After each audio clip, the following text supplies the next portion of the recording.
Hello everyone, দার্জিলিংয়ে এসে second day আমরা কোথায় ঘুরতে গেলাম সেটাই তোমাদের সঙ্গে এই ভিডিওতে শেয়ার করব।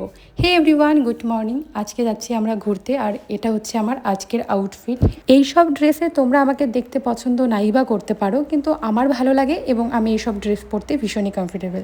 সকাল সকাল ব্রেকফাস্ট করে নিলাম ঘুগনি এবং পুরি দিয়ে। তারপর গাড়ির জন্য অপেক্ষা করতে করতে আমাদের গাড়ি চলে আসলো এবং গাড়িতে আমরা উঠেও পড়লাম।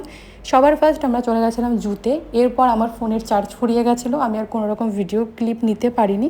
যেটুকু আমি ভিডিও নিতে পেরেছি সেটাই তোমাদের সঙ্গে আমি শেয়ার করছি। বাইরে ঘুরতে এসে বাবুকে কি খাওয়াচ্ছি তোমরা অনেকেই জানতে চাও।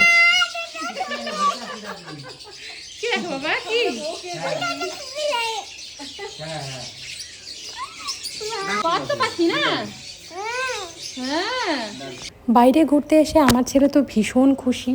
আর যখনই আমরা হোটেলে যাই, রুমে গেলেও একদমই থাকতে চায় না, শুধু দরজার দিকে দেখিয়ে দেয় আর বলে যে বাইরে নিয়ে যাও। আর বাইরে ঘুরতে এসে বাবুকে কিন্তু আমরা যা খাই তাই খাওয়াচ্ছি। শুধু যেহেতু ও ঝালটা খেতে পারে না, যখন আমরা ভাত খাই ওর জন্য আলু ভাজা, মাছ ভাজা এগুলো নেই। ওখানকার ডালে ওরা না ঝালটা একটু কম খায়, তাই কিন্তু বাবু খেতে পারছিল ডালটা।